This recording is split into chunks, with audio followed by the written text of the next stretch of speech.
It's time for Security Now. Steve Gibson is here, and we're going to talk about, well, he calls it the death of clever. What password crackers know about your password and how easy it is to crack. It's coming up next on Security Now. Netcasts you love. From people you trust. This is TWiT.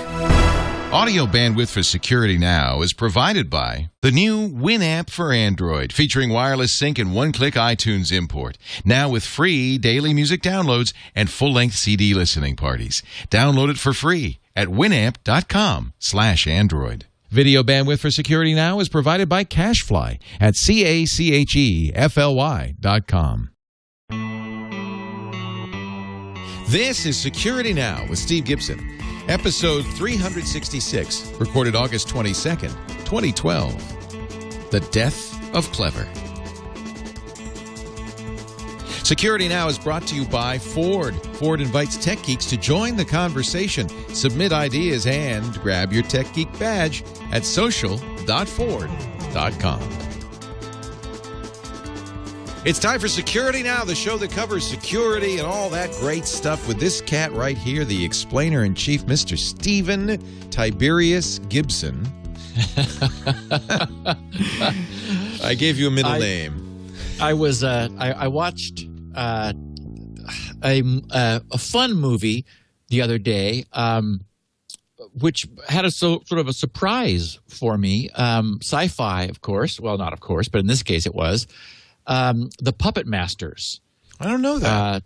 Donald Sutherland and some other people who we've not really seen much of. But and I watched it with Jenny. Jenny had never seen it before, and she really enjoys sci-fi as much as I do. But she was sort of thinking, well, okay, all of these plot vehicles are sort of familiar. Like, well, you know, this is from Aliens, and this is from this, and this is from that. And I said, yeah, but this was like predated them all. Well, I didn't know by how much until I found my copy of the paperback, which there was copyright 1951. Wow. And I was like, whoa, Robert Heinlein really was ahead of his time. That was just, it's amazing. And when was the movie made? Oh, the movie was in the late 80s, I think, or maybe early 90s. Wasn't a long time ago, although I didn't remember how hokey the cinematography was. We were sort of laughing about it because it was kind of cheesy. You know, it's funny. It doesn't take long. I was watching Total Recall with Arnold Schwarzenegger, the original, and that was the late 80s, something like that. And it really looks dated. It looks like a bad 70s cop show, practically. I mean, it's funny how far we've come. This had exactly the same feel. And I was asking Jen, I said, what is it that, like, I mean, it's like little subtle things, I guess, that have evolved in our understanding of how to make something. And fast. Yes. Because they're telling me IMDb says 1994 for that movie. So that was only 18 years ago. That's not a huge difference. But things have, it's computers. You've heard about them, right? They've made a big difference in everything, including filmmaking. There was sort of some exposure, like it was kind of overexposed or a little too much brightness or contrast. It just like, and the other thing I noticed was that they seemed to be much more kind of in our face, as if we were looking at a smaller screen much further away. Interesting. Than we are now. Yeah. Now we've got much bigger screens. They generally are closer. Yeah. And of course, their resolution is way up. So we don't need things really big in our face any longer. Yep. We've gotten subtler, and we have more lens flares. That's right. Chippo Burrito. That's thanks to Joss Whedon, I think. Today, the show is called not the Puppet Masters, The Death of Clever. Well, yes, this is I guess I would call this a crowdsourced topic, because there has never been an article that received so much tweeting to my attention as a recent article in Ars Technica. Their cybersecurity guy, Dan Guden, did a very nice, very comprehensive 4-page piece about sort of a snapshot on where we stand with password hacking. And obviously, this is a recurring topic for us. But I decided that we really needed well, first of all, many people were tweeting, Steve, what do you think? What do you think? Is he right? Blah, blah, blah. Now, he didn't really draw any conclusions. We will, because this is what we do in the podcast, have some takeaways from this. But what I felt as I was reading it was that I needed to make sure our listeners understood something that I don't think I've ever made sufficiently clear. So I titled this Password Cracking Update, The Death of Clever. Because what this really drives home is that and this is really interesting too, because this is a consequence of the breaches that we've had. We've covered these massive breaches for the last few years. Well, it turns out having access to more than 100 million actual in-use passwords, which is what are now available, freely downloadable over the internet, having those actual passwords has changed the complexion of password cracking. All of those things that that we sort of wink about doing, like changing alphabetic characters into the numbers that they resemble, or those sorts of things. And we'll talk about what those are because they've all been analyzed now. What's happened is, and this is another thing you would expect, over time there's evolution of the technology. The cracking is really getting better. And so today's podcast, driven by so many questions that were tweeted to me about it, will update everyone. And if anybody still thinks that they're being cute with their, the way they're designing passwords, I hope to be able to increase their security further by putting them off of those habits, because they're just not working any longer. And we've got a bunch of interesting news as well. You must be hitting something people want to know, because we have 5 people in studio here watching. We've got the Gale family. They're visiting from Vancouver. And we've got Joe visiting from Richmond. And 6 more people have arrived. I guess they heard you're going to be talking about this. And we have an overflow audience here at the Brick House. We're going to have to put them in the living room.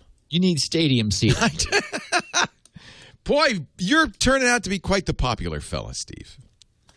Good. This will be very. I'm looking forward to. I actually saw that article. I read that article, and it scared me a little bit because, he mentions a well-known person who has a password that is, I would have thought, secure, and how easy it was to crack it. It reminded me a lot of passwords that I have used. Well, yes, and that's really what I want to. I think one of the takeaways is he actually refers to a doctoral thesis by someone who analyzed how badly human-chosen passwords are. So the idea is you don't want it to be up to you. Yeah. You want to turn over responsibility to something else. I've started, after reading that article, more religiously using the generator built into LastPass, and I set it for 12 characters and special characters mixed and everything. Although I'm a little disappointed. I opened an account at a new bank the other day, and I was actually quite disappointed. First of all, I could only use, I can't remember what it was, 12 or 13. After that, it stopped. I couldn't use more characters, which I know from listening to the show means they're not hashing passwords, or wouldn't matter. And second, that they wouldn't allow me to use special characters. Yeah, I get reports of these sorts of bad security practices constantly. Gosh. So it's amazing how widespread this is. And yet they use two-factor authentication. They do all sorts of, jump through hoops things. So I just turned that on, and now I feel a little bit better about it. But, that's good. Yeah. Well, so one bit of news that I thought was important, because it has been underreported and misreported, and it potentially bears on our listeners. And that is that our friend Moxie Marlinspike, along with an associate of his, Dave Holton, gave a presentation at the DEF CON 20 conference some time ago. I think it was like in June. But their particular talk was just, I don't know if it was that it was not understood or what the problem was. But for example, the ThreatPost site said new tool from Moxie Marlinspike cracks some crypto passwords. And I saw some other sort of lukewarm explanations of what Moxie and Dave did. And I thought, okay, I need to give this a little bit of time because people need to understand what happened. What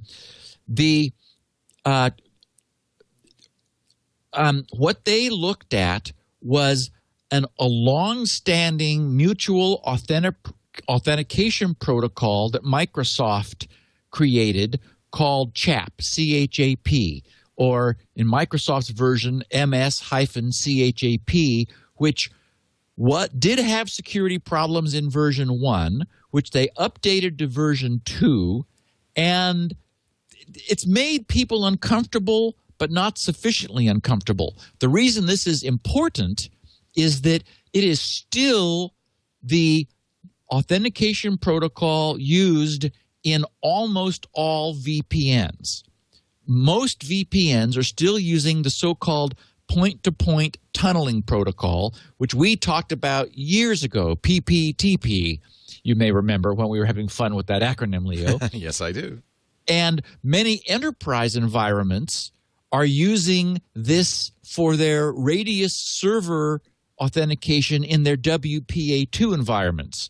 So just to read from the beginning of Moxie's posting, he said, the first obvious question is why we looked at MS-CHAP version 2, given a lingering sense that the internet should already know better than to rely on it.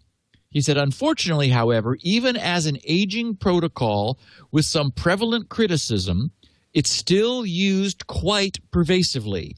It shows up most notably in PPTP VPNs, and it's also used quite heavily in WPA2 enterprise environments, often in cases where its mutual authentication properties are being relied upon.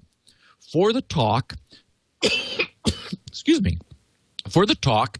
we put together a list of the hundreds of VPN providers which are now dependent on PPTP. That is, all of these commercial VPNs that are available online are using PPTP, point-to-point tunneling protocol. This included some high-profile examples such as iPredator, the Pirates Bay VPN service, which is presumably designed to protect communication from state-level observation, and so on.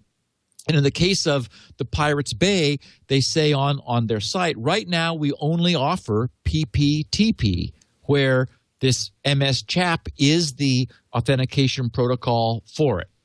Well, without going into infinite detail, because there's really no point, Moxie does describe this on his Cloud Cracker site in sufficient detail.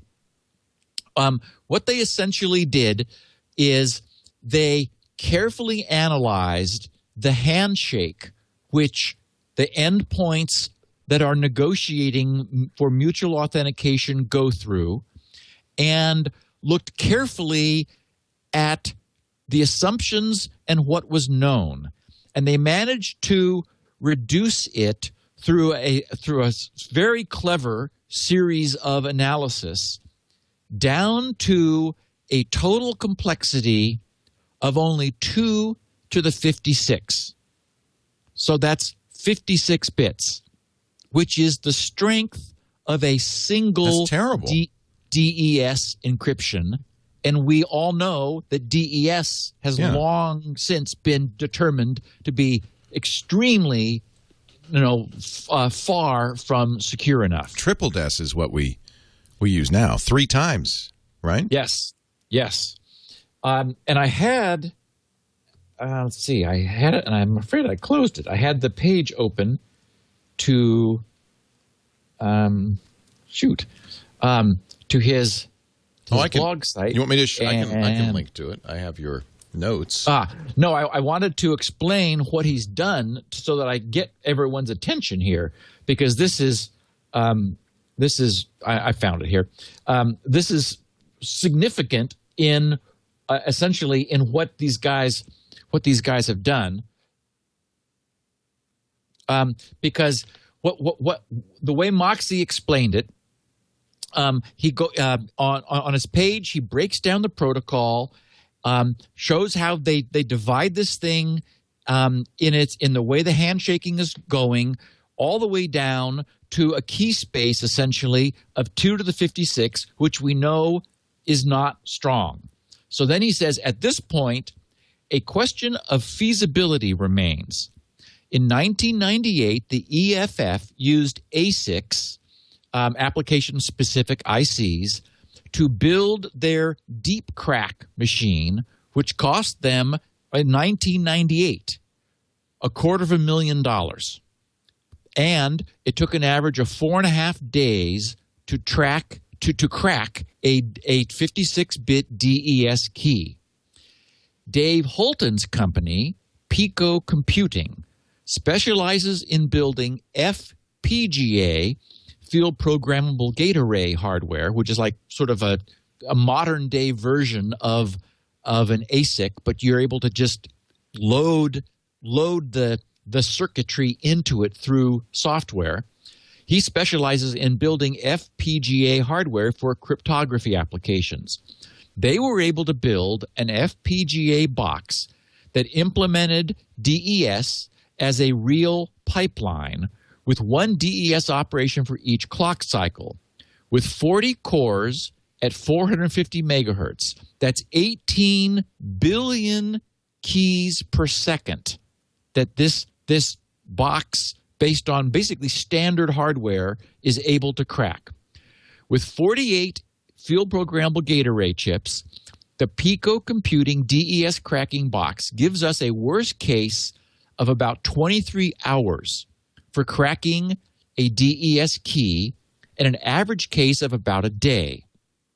I'm sorry, an average case of half a day, worst case 23. So that's what we would expect. You might get lucky and hit it on average of half of the worst case time. So the worst case, about 23 hours, is the entire 56-bit key space, and you're probably going to get it in half that. So he says, wow. That's the average, right, is half that. Right. But these guys, what I love about Moxie is he drives it, because he has Moxie, all the way home. He says, with Pico Computing's DES cracking machine in hand, we can now crack any MS-CHAP V2 handshake in less than a day. It wouldn't be a ton of fun if only David or I could crack MS-CHAP version 2 handshakes, however. So we've integrated the DES cracking box with Cloud Cracker in order to make David and his team's genius and skills and resources available to everyone. We've published a tool called ChapCrack, which will parse a network capture for any MS-CHAP version 2 handshakes. For each handshake, it outputs the username, the known plain text, 2 known ciphertexts, and will crack the third DES key. It will also output a Cloud Cracker token, which is an encoded format of the 3 parameters we need for our divide and conquer attack, which is what they called this attack. When this token is then submitted to Cloud Cracker, the job is transmitted to Pico Computing's DES cracking box, and you receive your results in under a day. What do you win? At this point, you can plug the cracked MD4 hash Cloud Cracker gives you back into ChapCrack, and it will decrypt the entire network capture and all future captures for that user. So he says, alternatively, you can also use it to log in to the user's VPN service or WPA2 enterprise radius server. So what they have done is completely reduced this protocol to rubble, which is the number one most used protocol for VPN authentication today, used by thousands of commercial VPN services. So this means you capture the traffic and you got to jump through some hoops. So this is not yet, single push button ease, but we know that, that's the way these things begin, is not being that way, and they evolve into that. And this will decrypt the entire VPN encrypted communications. So wow. I thought that was just worth mentioning, Leo. But does anybody use, what is it, does anybody use it anymore? Every VPN. Oh, crap. Yeah. Chap v2? That's how VPN. Oh, I thought it was just not just Microsoft. No, the point-to-point tunneling protocol is. All PPTP does it, not just Microsoft's implementation? Yes, all PPTP. But it is Microsoft's Chap v2. It is, but it's an RFC standard that everybody else has adopted. Wow. Yeah. And we thought VPN was safe. Yeah. So how practical is this? Again, this is, well, for example, you want to use an SSL VPN. Right. That's the buzzword you look for. You don't want to use PPTP. Unfortunately, most VPNs today, and for example, the Pirate Bay's VPN, that's all they offer for their service, is they're all using PPTP just because of inertia, basically. It's stable, it's reliable, it's free, it's online and open source, and that's what people set up when they're creating VPNs. Well, if your traffic is captured, Moxie and his team now make it trivial to basically decrypt the entire conversation. Wow. Yeah. Wow. That is kind of surprising. Wow. Now, I saw something really nice. Reuters on Monday put up a story about how a group is working on strengthening the security of cars, which I'm really glad for, because I'm really worried about automotive security as everybody rushes to compete with each other, headlong into more technology. What caught my eye in the article, and the reason I wanted to mention it, was a reference specifically to Ford, and it's good news. So I'm just going to share that much of the top of the article. This was written by Jim Finkel for Reuters. He said, in Boston, a team of top hackers working for Intel Corp's security division toil away in a West Coast garage searching for electronic bugs that could make automobiles vulnerable to lethal computer viruses. Intel's McAfee unit, which is best known for software that fights PC viruses, is one of a handful of firms that are looking to protect the dozens of tiny computers and electronic communication systems that are today built into every modern car. It's scary business. Security experts say that automakers have so far failed to adequately protect these systems, leaving them vulnerable to hacks by attackers looking to steal cars, eavesdrop on conversations, or even harm passengers by causing vehicles to crash. And, of course, we've talked about these problems, those specific problems, through the last few years as this has begun to make the news. Quote, "You can definitely kill people," unquote, said John Bumgarner, Chief Technology Officer. Sorry? Hey. Yeah. Oh, yeah. You can slam on the brakes. Lock up the brakes, yeah. Yes. Said John Bumgarner, Chief Technology Officer of the U.S. Cyber Consequences Unit, a nonprofit organization that helps companies analyze the potential for targeted computer attacks on their networks and products.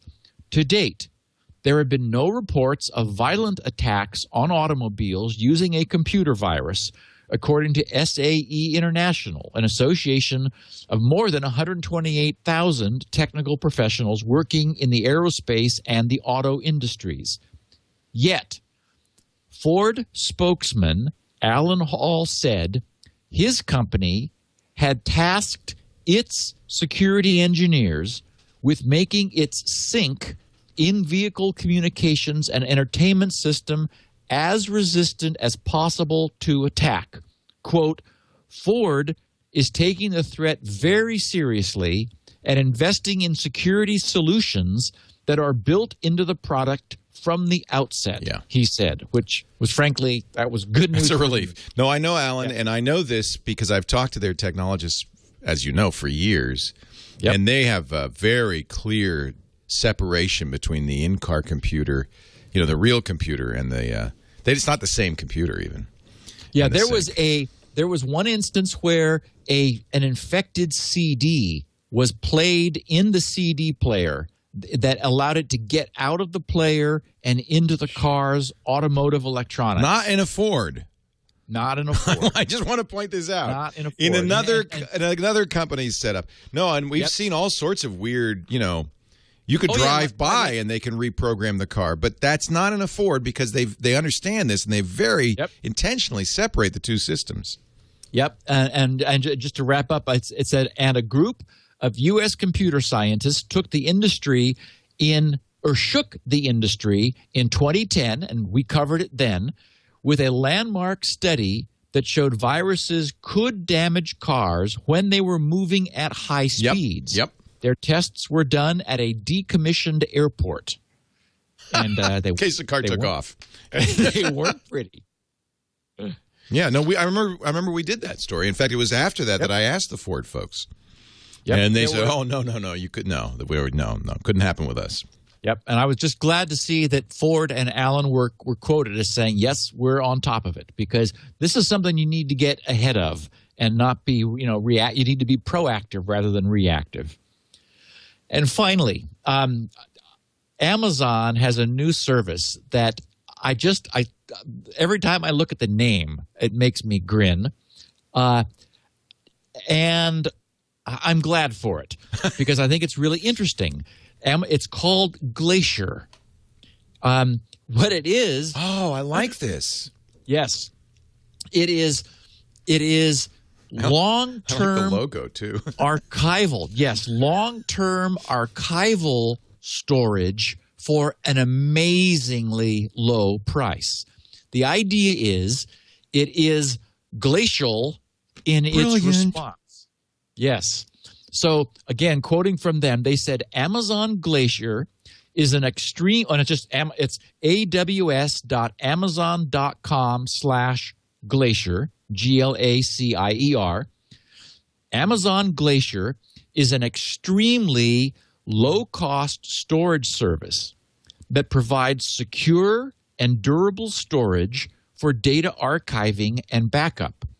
In order to keep costs low, Amazon Glacier is optimized for data that is infrequently accessed and for which retrieval times of several hours are suitable. So it's offline storage. Yeah. With Amazon Glacier, customers can reliably store large or small amounts of data for as little as, and here it is, 1 penny per gigabyte per month. That's awesome. That means $10 a terabyte. That's great. Yes. Let's see. So is that right? Let's see. So 100 gigabytes for $1 per month. So 1,000 gigabytes for $10. Yeah. Yep. Terabyte is for $10. That's amazing. That's great. Yes. So the way they have it organized, data are stored as archives. Retrieval of an archive takes they're quoting 3 to 5 hours. Archives are organized in vaults, and there is 0 transit cost to upload. Unlike Amazon S3, where you pay for. Actually, S3 has gone to zero. Oh, it has too, because you used to pay for transmission plus storage. Now it's just storage. Yes. Well, no, or retrieval. You do pay for transit down to you, but not up to them, which I love because my main application is sending images up to them after I encrypt it locally. That's what I'm going to do. This is where I put my photos. And then my children and my children's children will be able to ignore those photos for generations to come. So, I don't know what the model is. I mean, I don't think it's tape. I think it must be powered down offline hard drives. That they must actually take them and pull them out of servers and store them somewhere. So that if you submit a request, maybe it's a bot or a robot, or I don't know if it's a person or what the model is, but somebody goes down. I know what it is. It's an Indiana Jones style giant warehouse. Yes, I think it probably and a machine goes down, a robot goes down, gets the hard, pulls it out and runs it down to the data center where I bet that's what it is. I bet it's not bots, though, because that wouldn't really explain that time delay unless they just want to give themselves some buffer. They want to give you the time delay so that you don't use this instead of S3. That could be completely arbitrary. That's a very good point. It's just a distinction. I love this. This is great. Who doesn't? I mean, I know. $10, I'm never needing to access these snapshot images fast. But you don't want them to break the bank, and 3 to 5 hours, that's fine for a big image. So anyway, I really think this is a nice service. Very, very, very cool. Is it going? Is it started? Yeah, it's available now. That's great. Yeah. And I did get a nice note, short one, from a Wayne Scott in Australia who said, I've known about Spinrite for many years, using it on my own PCs after deciding to purchase a copy when I had to do a recovery on a customer's hard drive. Another company had attempted data recovery before that and returned the drive as faulty and unrecoverable. So I wanted to have a go. Where the data recovery company had failed, he says other Spinrite. It's a little typo here. Where the data recovery company had failed, Spinrite made the drive readable once again, and I got the data off. The customer was very happy because it was for the tax department. So, once again, Spinrite to the rescue. You don't want to lose your tax information. No, you don't. All right, we're going to talk about the death of clever. I like this subject. In just a little bit. Did you see I just got a... you know who Throwboy is? No. He makes those great pillows. I have a TWiT pillow you see over here, over your head, that he makes, and then I have a LOL pillow. He makes little. I love that TWiT pillow. Yeah, it makes. You can buy a TWiT pillow from Throwboy.com. He's just started making. This must be his first doll. This is called ICEO. See if you recognize. Isn't that funny? Look at that. ICEO. Just one more thing, he says. And you know what's actually kind of cool about this? He's going to donate 10% of proceeds to the American Cancer Society in honor of. It doesn't say anybody's name on here, just the ICEO. But that is great. He's in blue jeans, a black turtleneck. Got the specs. I love that. Hey, let me talk before we go much farther. I'd love to talk a little bit about Ford. I wish I could talk. In fact, I'm going to ask him if I could talk at some point about security. They may, not want to talk too much about that, except that they are paying attention to it. You know how it is, security through obscurity and all of that. Well, they're not relying on it, but you take whatever you can get. Yeah, and best not. If you're really secure, worried about security, but you don't talk about the details. You don't want to give anybody a target. So let's talk about something else. Let's talk about the new website they've just launched, social.ford.com. This is very cool. The idea here is it's a place for Ford lovers, and I'm one of them. I drive that beautiful, my Mustang, my 2010 GT 5.0 I let Lisa drive it the other day. She said, "Oh, V8, yeah, baby." So I could get the Mustang Geek badge, but I think this is better. This is the Tech Geek badge. I don't know what. This is the thing. All the kids are doing this now. They're getting badges, right? So you can go to your social.ford.com, get the badge, let them know who you are, and then you can read about, for instance, what if your car could talk to other cars? Articles from Ford engineers. I wrote an article actually for it. Let me see if I can find it. It's in the technologies section. I interviewed a Ford technologist, and we were talking about autonomous vehicles, Ford Sync, and so forth, Jim Buchkowski. So I kind of wrote up a little article about what I got from our conversations with Ford.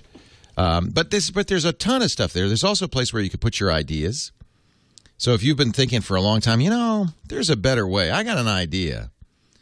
Oh, especially if you're a Ford lover, Ford driver, I like this bumper sticker LCD. A console computer-controlled LCD display on the bumper in the shape of a bumper sticker with changeable images, animation, and scrolling text. Thumbs up, baby. Thumbs up. You can log in, create an account or use Facebook account to log in if you want. You don't have to. And cast your vote, read ideas, participate, look at images from owners, and more. I love this. It's fun. Social.ford.com. And go to your Ford dealer and test drive a great Ford vehicle today, especially one with that Ford Sync and the My Ford Touch. I just downloaded it. They have an app. This is a great idea. They have an app for the iPhone that simulates My Ford Touch and does training. So actually, it's an iPad app as well. So you can actually simulate what you're going to have on the screens in the vehicle and work and learn about it before you buy. That's a great way to test drive on an iPhone. Social.ford.com. Give it a try today. Steve Gibson, are you ready? Let's talk about the end of clever.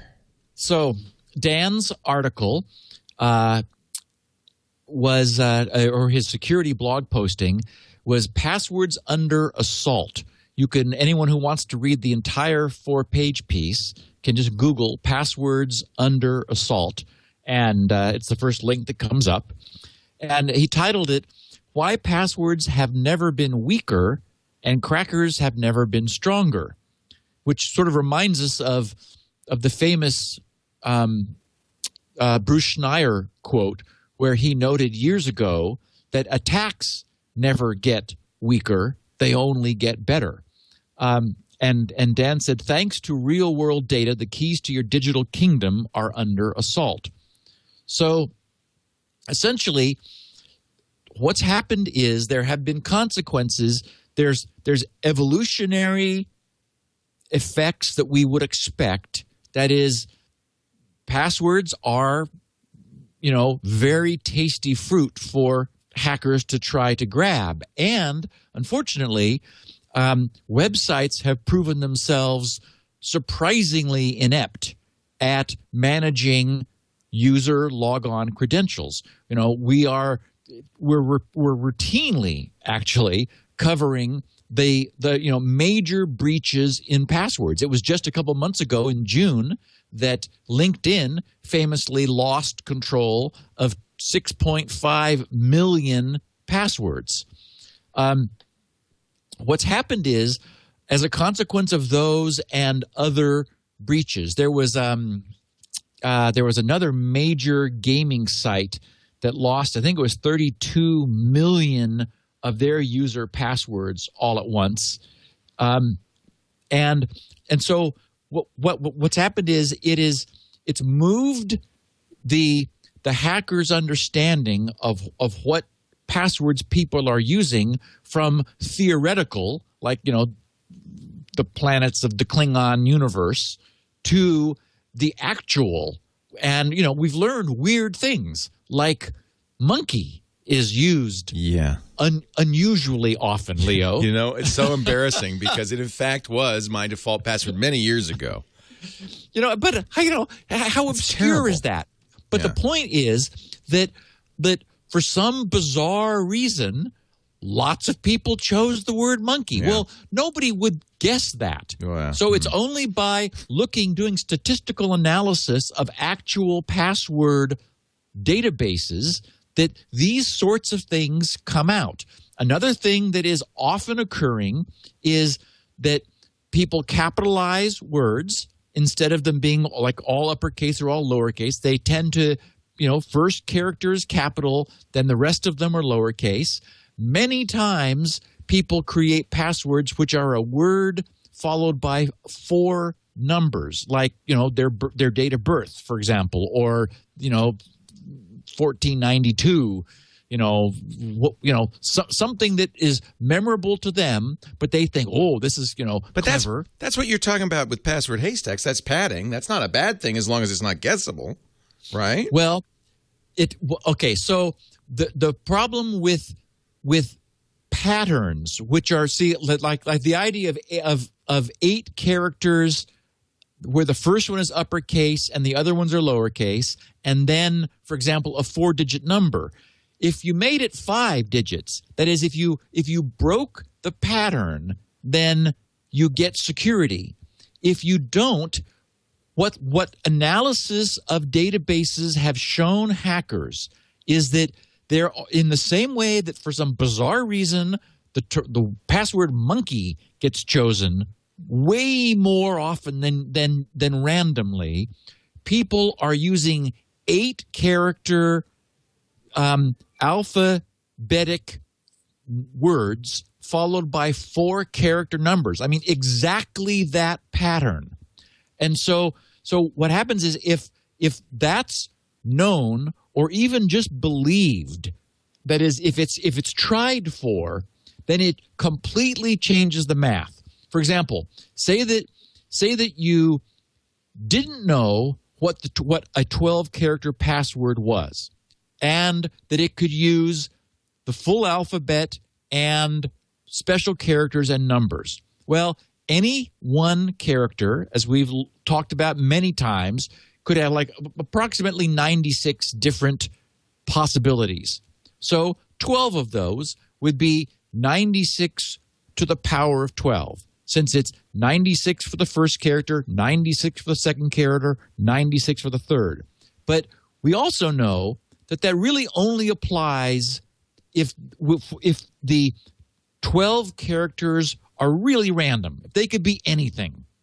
And 96 raised to the power of 12 is 612.7 times 10 to the 21.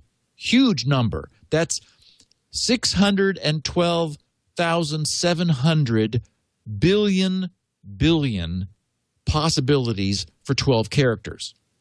But people don't choose their 12 characters randomly. And what statistical analysis of these captured online databases have shown hackers is that, as I was saying, for example, there's a huge preponderance of first letter is capitalized, the next 7 are lowercase alpha, and then there's followed by 4 digits. That is like a year. It's something generally in the 20th century. So what that does is that dramatically changes the math. Now that means you only have 26 to the raised to the 8th power, since you have only, you're going to have capital A through capital Z, then lowercase a through Z for the next 7 characters. Then say that you didn't even constrain it to a modern era year, but you just did 0000 to 9999. So now you're at 26 to the 8th times 10,000.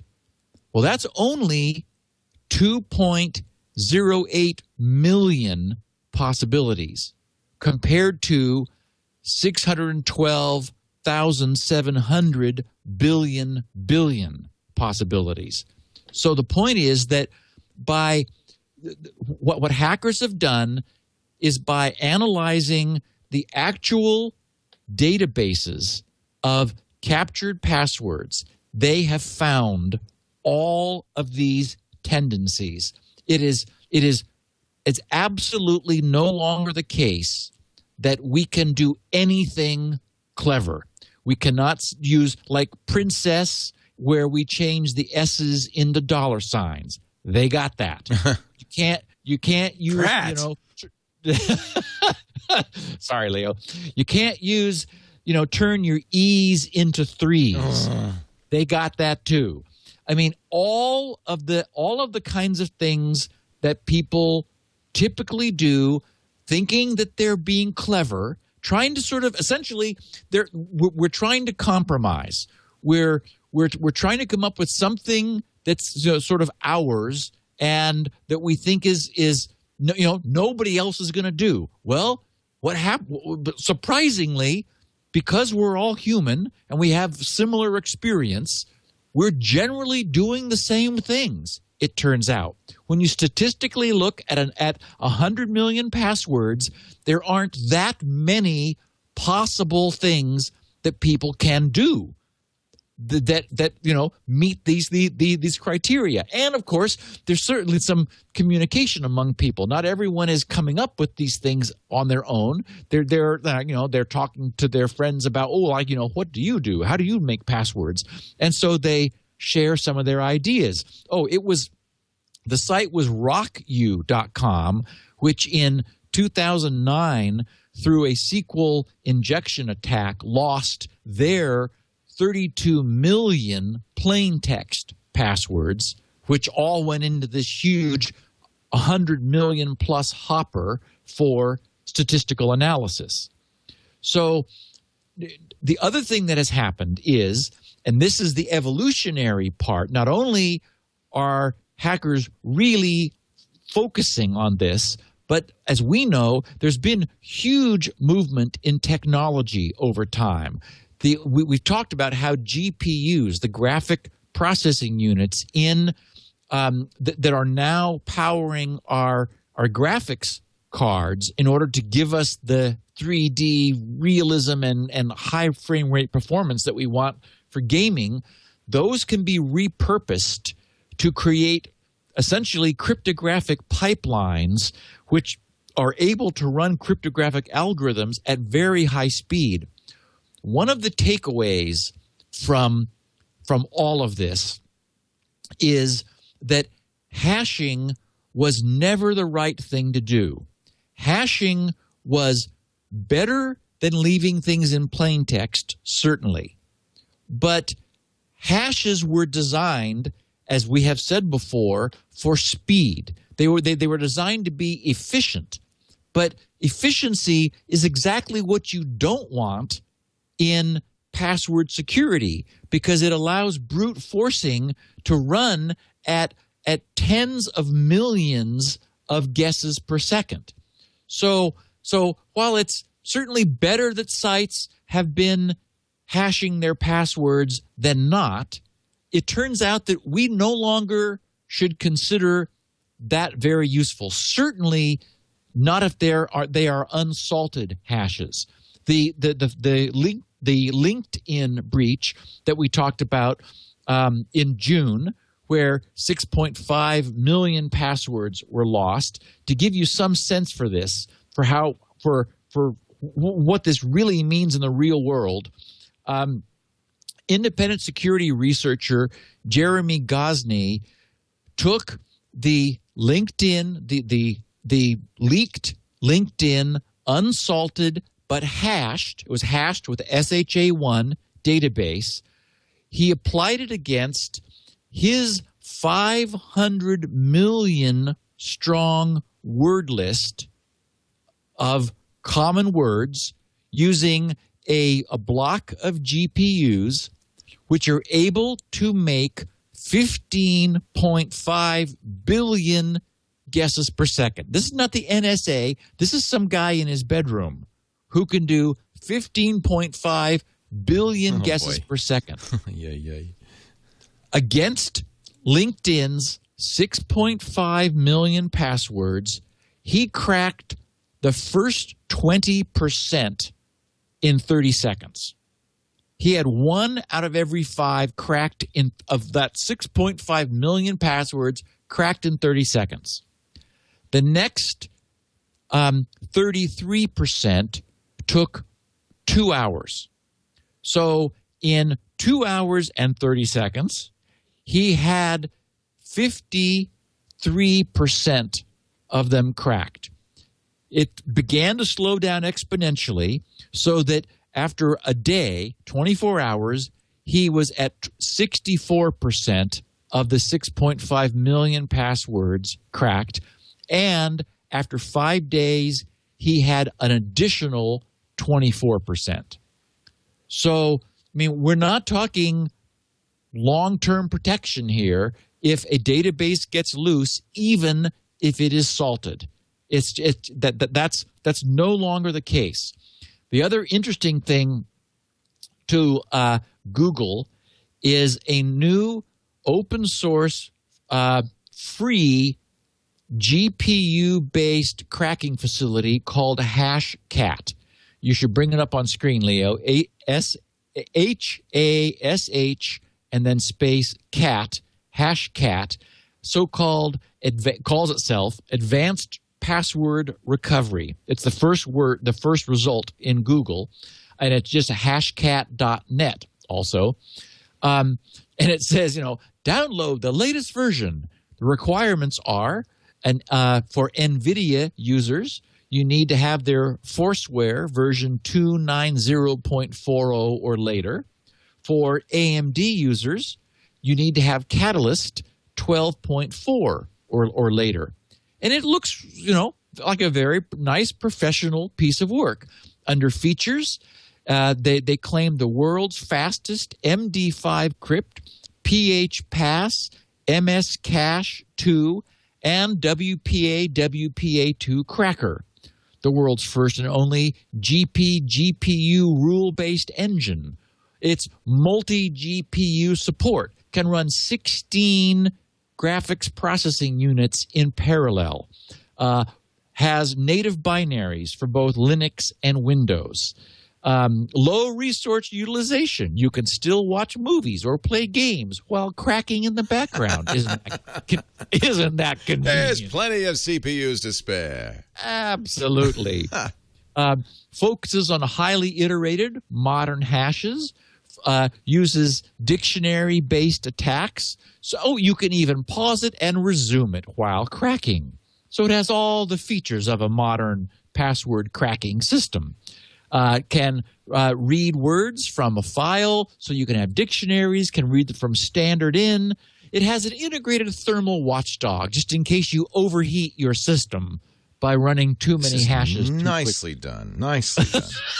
Isn't it nice? Yeah. More than 20 algorithms, MD5, Joomla, OS Commerce, SHA-1, Base 64, Oracle 11G. Here we have OS X version 10.4, 10.5, 10.6, and a little bit lower is 10.7. Not to be outdone, we've got double MD5, SHA 256. Oh, there's NT LAN Manager. Microsoft's NTLM is there, and on and on and on. So, yeah. Oh, and runs in both 32 and 64-bit OSs, tested and fully supported.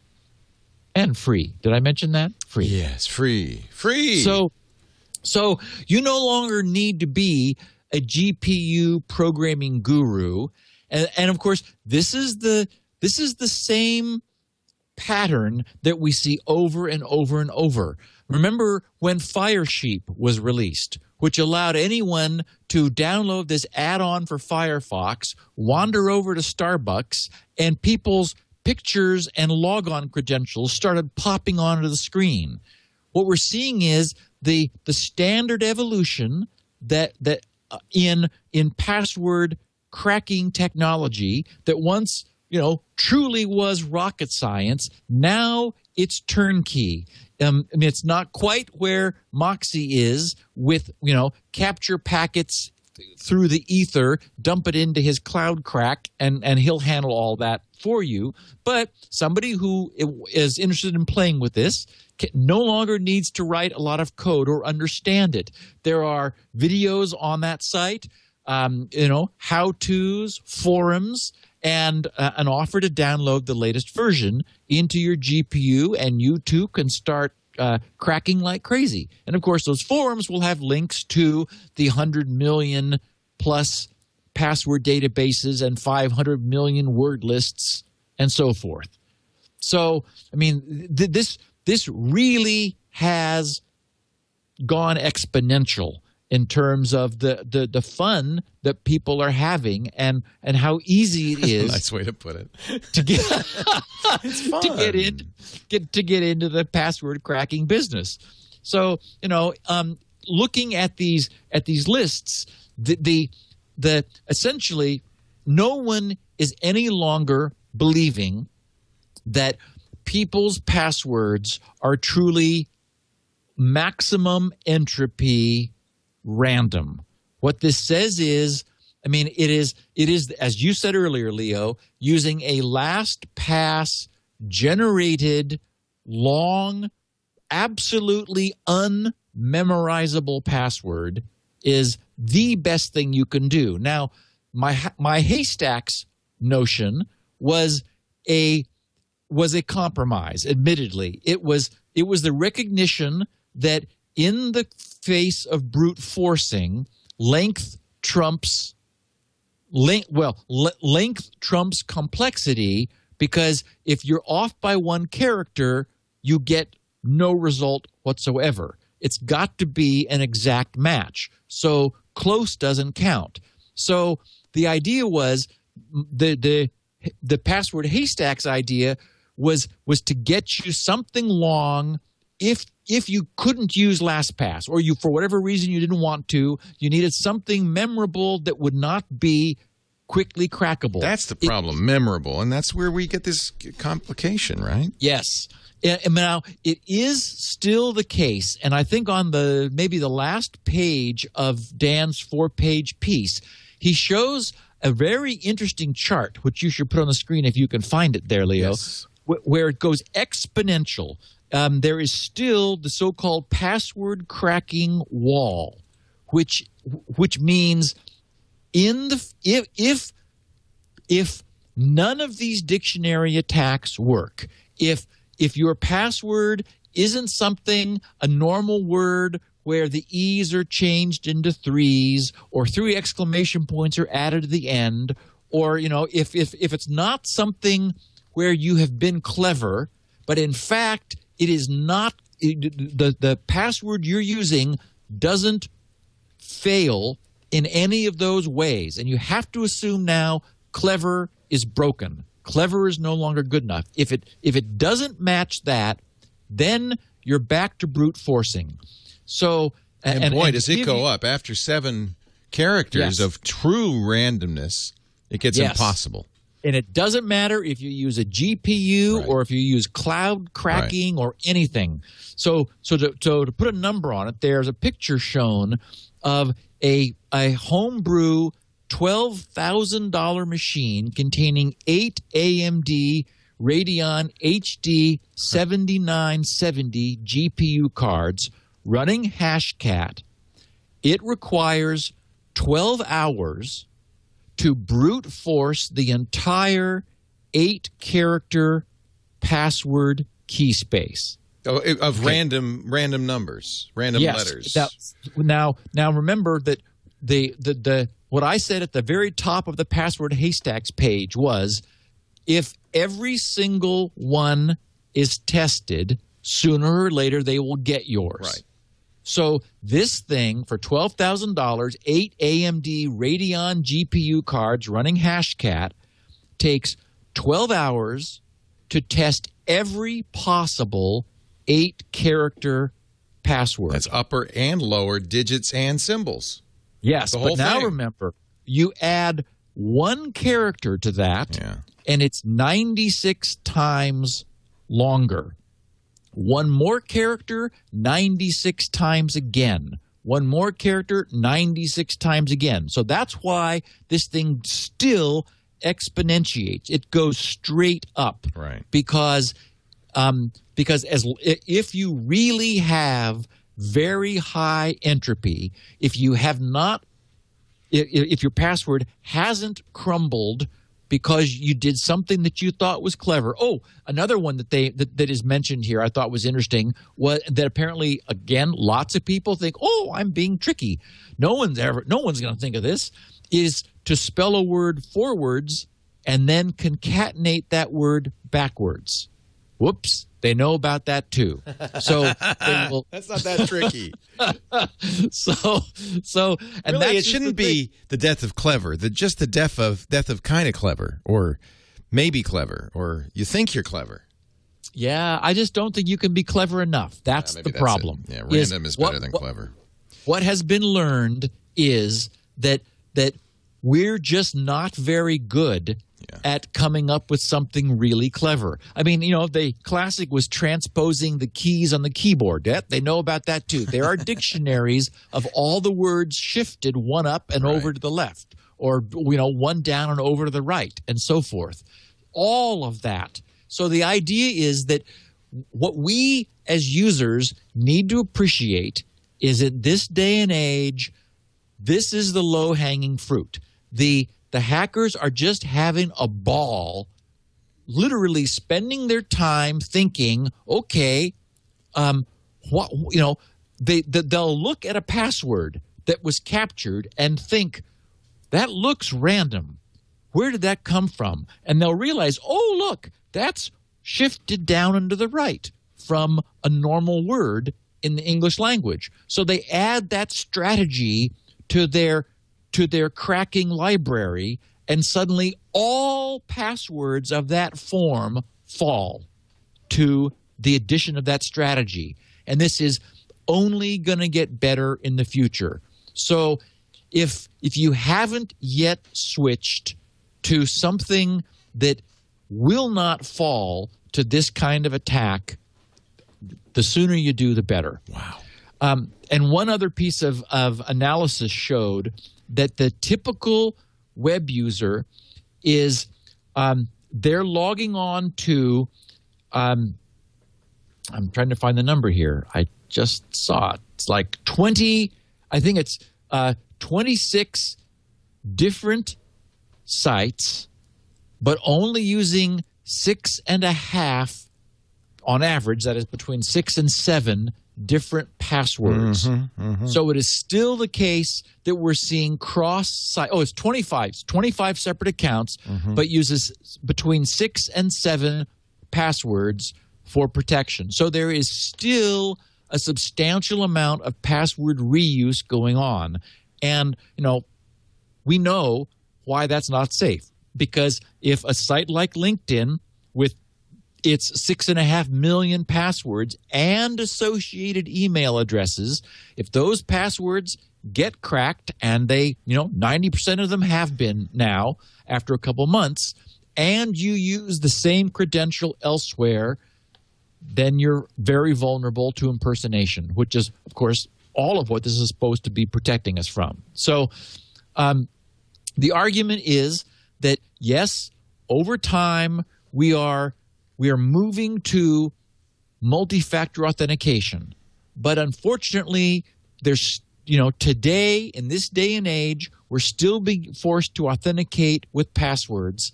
And this is where the action is. People are having fun just with the idea that a GPU has this much computing power and all these resources are available on the internet. You no longer need to be a rocket scientist in order to play these games and play with this stuff. And the consequence is that more and more people are going to be doing so. And that freely downloadable software is going to be getting more and more clever, so that anything that you've thought of that you think is like your trick is your tricks have gotten loose, or people like your tricks have gotten loose. They've been analyzed and added to the strategy, so that it's no longer true. It's no longer just simple try every possible password, AAAAAA, AAAAAB, AAAAAC, and so forth. So what we need to do is abandon this and just use entropy, ultra-high entropy passwords and something then to manage them. Like, LastPass, of course, is what I use. 1Password, and there's a collection of great utilities to help people remember. I haven't looked at any of the others. That is the security of any of the others other than LastPass. So that's the one, as we know, that I've looked at closely. And as far as I can tell, they've done everything right. But I would say from this point on, and as you have the chance, you really want to migrate around from, or migrate away from things you did that you felt were clever. Because if those get loose, and that's unfortunately that is the attack model today. It's not somebody logging in through the web interface guessing your account. No, it's their database on the back end escapes, and then millions of credentials are being cracked in parallel. Yeah. Yeah. I have all these tricks that I use, but see, it really, you're convincing me that tricks are just a bad idea. You just should use totally random passwords. Who would have guessed that everyone would choose monkey? We weren't telling each other. I didn't think that was a trick. I knew that was bad. A dictionary word, yeah. But then, all these other tricks are bad too, apparently. So yes. Yeah. Yes. But, think about it. Anything you can think of, they can too. But right. More importantly, you thought of it and you used it. And then some website where you used it right. got cracked. What happens is the hackers look closely at the ones they could not crack. Mm-hmm. And they go, why couldn't we crack? Oh, that's neat. Yeah. And they try to find patterns in it. They zero in on the ones they couldn't crack, and that leads them to strategies they don't yet have crackers for, and so they add crackers for those strategies. And this is why you need regular wars, so people like this can go to places like Bletchley Park and use their genius for good, not ill. Yeah. I rest my case. No, I don't. Yeah, I do. The good news is we're talking about this on the podcast. We've got, tens of thousands of listeners who are hearing this, who have advanced notice. Are doing as I'm doing and changing their passwords right now. Yeah. Wow. Yeah, the nice thing, too, is you can use something like LastPass that has learned all of your passwords and go through and figure out which ones you really need to change. I have had some neat feedback also from our podcast about was it Tom Honan? Matt Honan. Matt. Yeah. Matt. Got a little bit of alliteration there or dyslexia. Matt.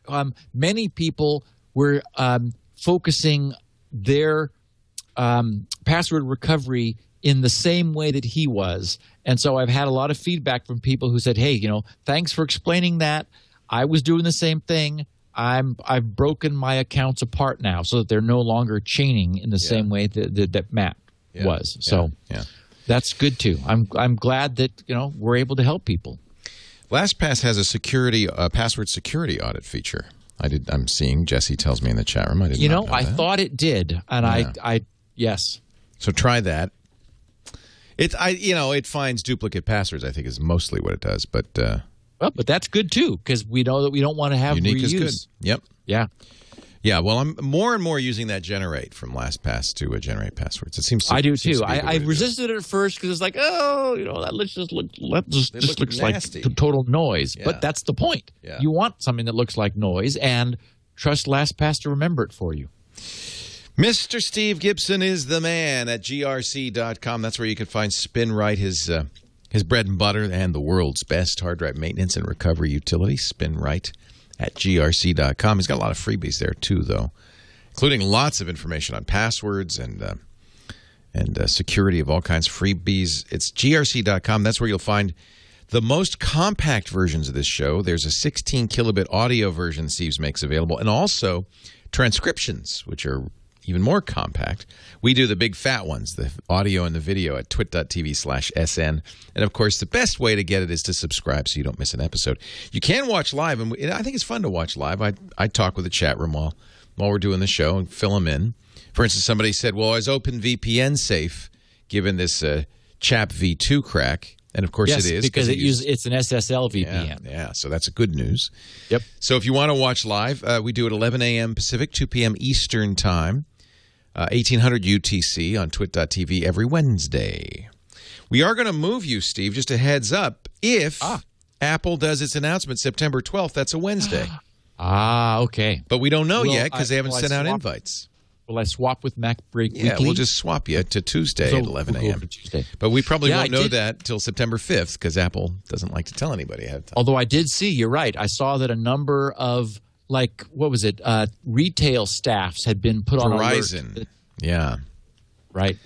I think it's true, but I'm not going to reschedule a show based on a rumor. Andy Anako's flying out based on a rumor. Jen was asking what the iPhone 5 has. Is it like more than just thinner? It goes to 11. It'll be a taller, 4 inches tall. It's all rumor. And 1136 by, what was it, 640? I can't remember, 1136. Wow, so even more screen resolution. Yeah, going up, though. Yeah. 16:9. And thinner. And we don't know. I don't know. I haven't seen thinner, although I think that's the speculation. And a new connector, a new 9-pin connector. Oh, that's right. No longer that big docking, no the traditional docking connector. Yeah. But I don't know LTE for sure, because you got to nowadays. But I don't know if there's much else. We've seen iOS 6, there's an improved Siri, things like that. Yeah. No more Google Maps. You've seen that the Nexus 7 is doing phenomenally well. And rightly so, yeah. Yeah. Love it. And I'm looking forward. The Galaxy Note comes out in a week, the Galaxy Note 2. And I love that big form factor, the 5. It'll be a 5.5-inch screen. So it's heating up. Right. It's getting hot in here. It is. Fun Thank stuff. you. Thank you, Steve. Steve Gibson, GRC.com. We'll let you know as soon as Apple lets everybody else know if we're going to move shows. That's not for a few weeks yet. Thanks. No problem for me. All right. Thanks, Steve. Thanks for joining us. We'll see you next time on Security Now. Security Now.